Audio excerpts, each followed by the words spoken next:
So we've been working on this book for like 2 years.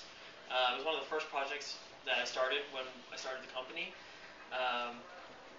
Originally, the book is called Touchable Sound, a collection of 7-inch records from the USA. Self-explanatory. It chronicles about 300 records, all made in the US, 1985 forward, that really are emblematic of a very DIY, labor-intensive mode of production. Each one, not necessarily done all by hand, but has something above and beyond which differentiates it from your normal kind of offset printed, cheap, disposable 7-inch. We went through about 30,000 records in research, not all physically, to get to a selection set. We broke the United States up into 7 geographies because pre-digital, I'm sure everyone knows this. Slide. Thank you, sir. Oh, so good. There's 4 of the 7. But pre-digital, the records you were around and the bands that came through your town and the bands that happen to live in your town, since most of these records, there were maybe only 300 or so made, were really the records you had access to, unless you wanted to send cash off with a self-addressed stamped envelope to a mail order company, and maybe 8 months later a record might show up.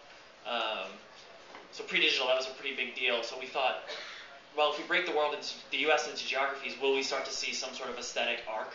And we actually did, which was exciting. Slide.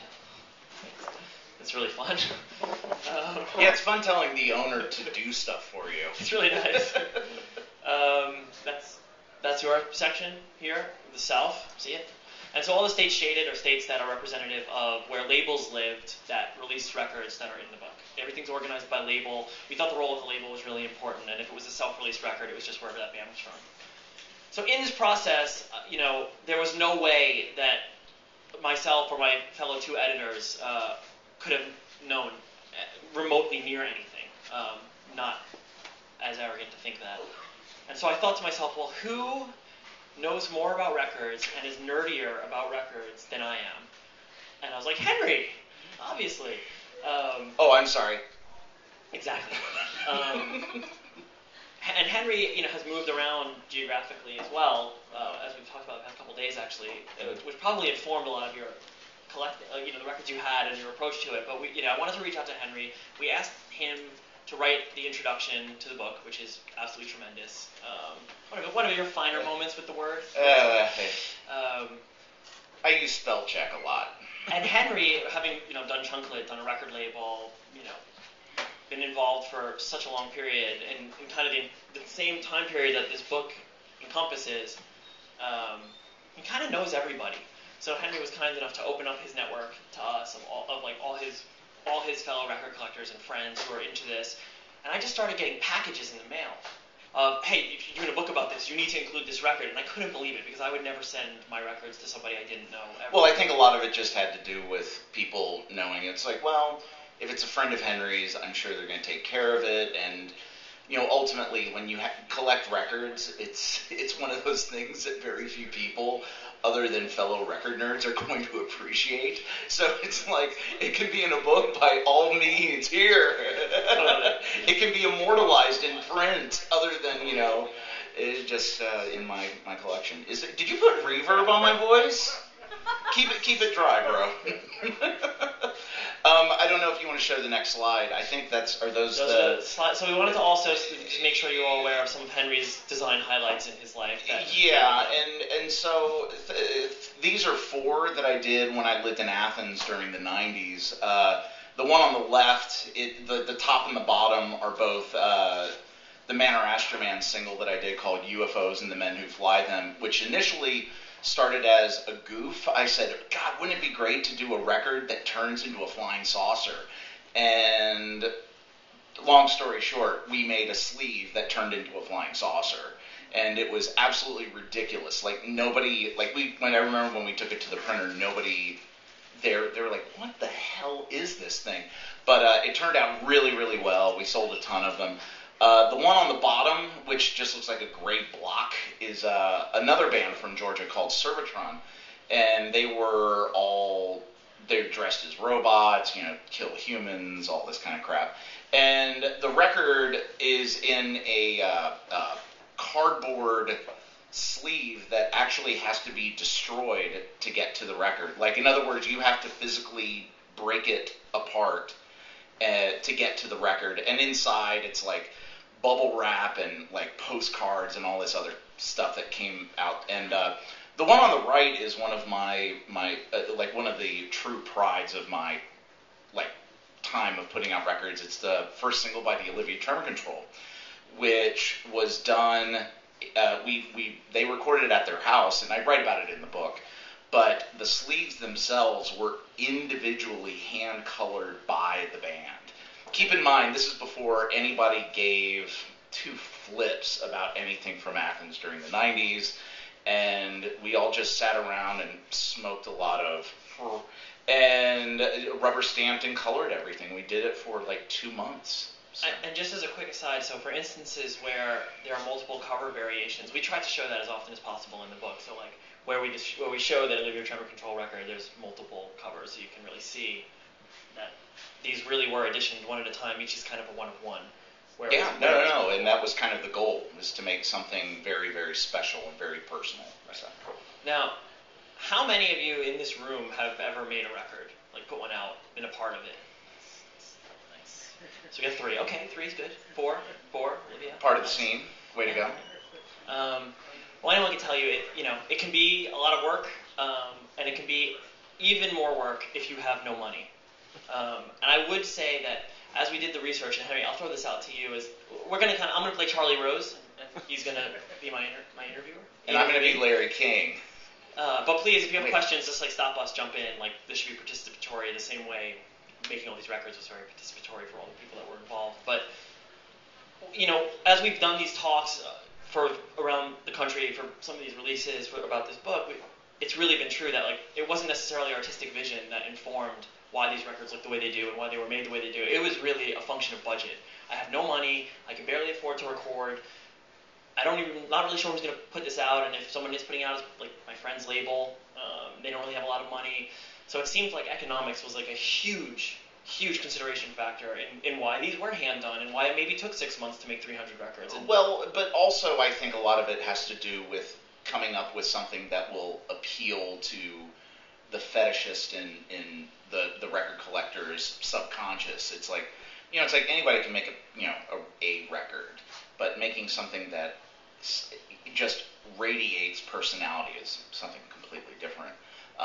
And it's like, I think especially now, it's even more timely to think about things that, products that actually have emotion and feeling and, like participation in them, because, it's like, and I'm not knocking record stores, but it's like making something that people want to keep is a challenge nowadays, instead of just like ripping it onto your computer and then like throwing it away, like making something that people want to keep because they feel like they have a connection to it.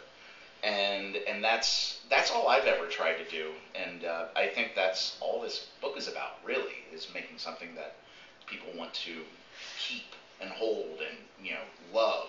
It's interesting that you bring that up. I mean, definitely, I can tell you from the design perspective, when we were really designing this book, we wanted to make the end object be representative of the content that was in the book. So we did things like the book has 4 different paper stocks. It has 3 different paper sizes. There are craft wraps that kind of wrap around and introduce you to each geography and kind of fall randomly somewhere in that chapter.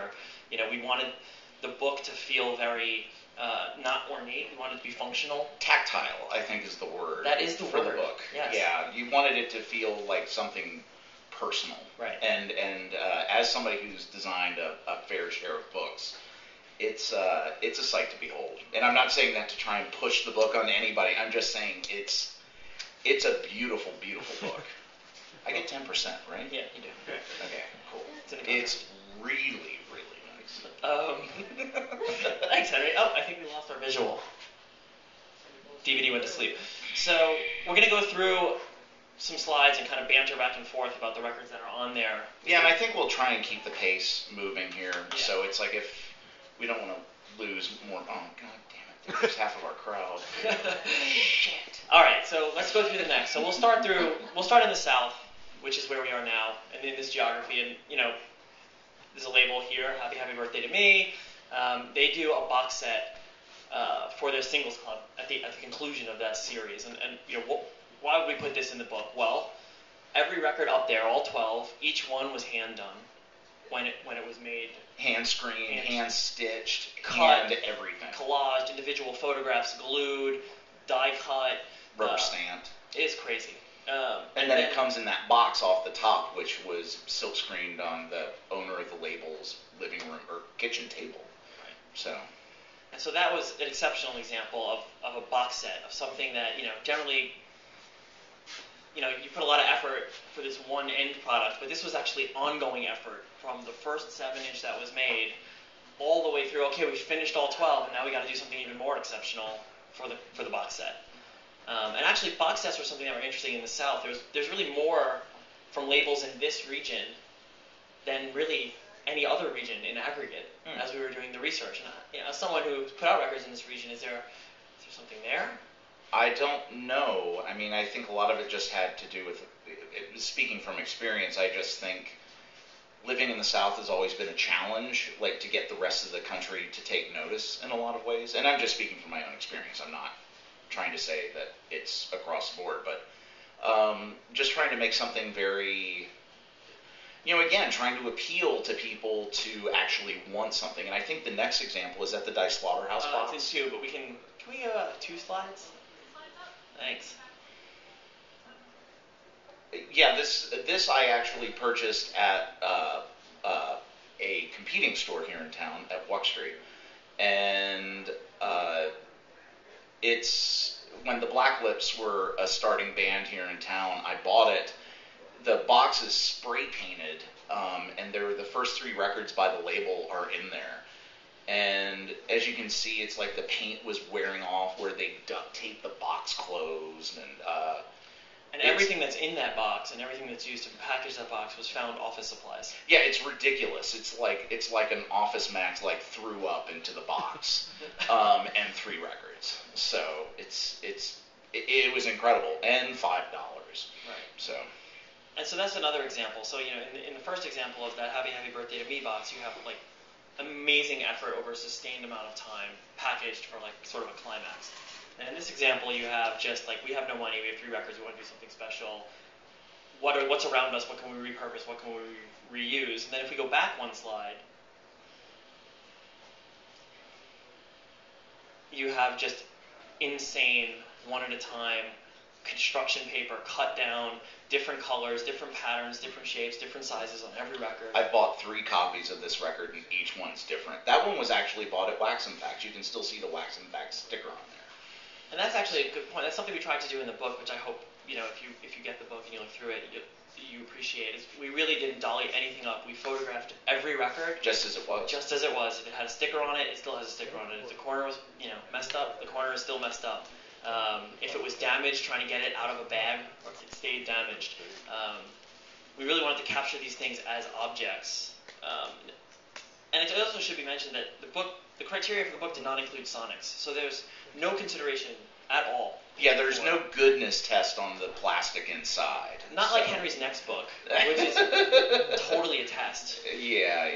Well, that's for another time. This criteria was purely aesthetic. How did they produce it? How many did they make? Why would you spend 6 months making 300 records that you sold for $2 at basement shows?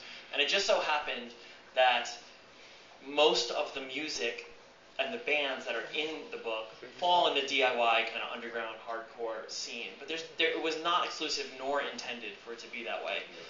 Not at all. And certainly if we had opened up the time window or the geography window, that would have gotten very diverse. In Japan, there's whole subgenres of music that are individually packaged. There's choir music, from the South here, if we had gone back, that were each done one at a time in the church, packaged, but the book's already 412 pages, and we limited it to the U.S. in only 25 years. It is still very ambitious, even though it's so narrow. So.